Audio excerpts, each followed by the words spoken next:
নমস্কার, আমি তন্ত্র সাধক শ্রীগোড়া। যে সমস্ত মানুষ সাংসারিকভাবে নানা দিক থেকে অশান্তিতে রয়েছেন, ঘরে সবসময় অশান্তি লেগেই রয়েছে, তারা যে কোনো মঙ্গলবার বা শনিবার থেকে এই ক্রিয়াটি ঘরের মধ্যে করুন। সামান্য অর্থব্যয়ে আপনার এই ক্রিয়াটি আপনার ঘরে সুখ শান্তি আনবেই। আপনি বাজার থেকে জাঁইফল একটি আর কিছুটা কর্পূর কিনে নিয়ে আসুন এবং সন্ধ্যাকালে যখন আপনি বাড়িতে সন্ধে ধূপ দিচ্ছেন, সেই মুহূর্তে আপনি আপনার বাড়িতে সেই জায়ফলটি কর্পূর সহযোগে একটি মাটির পাত্রের মধ্যে ঘরের মধ্যস্থলে পুড়িয়ে দিন।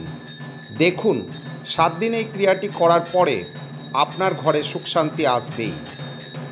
যে কোনো তন্ত্রকার্যের জন্য আমার সঙ্গে নিম্নলিখিত নাম্বারে যোগাযোগ করতে পারেন।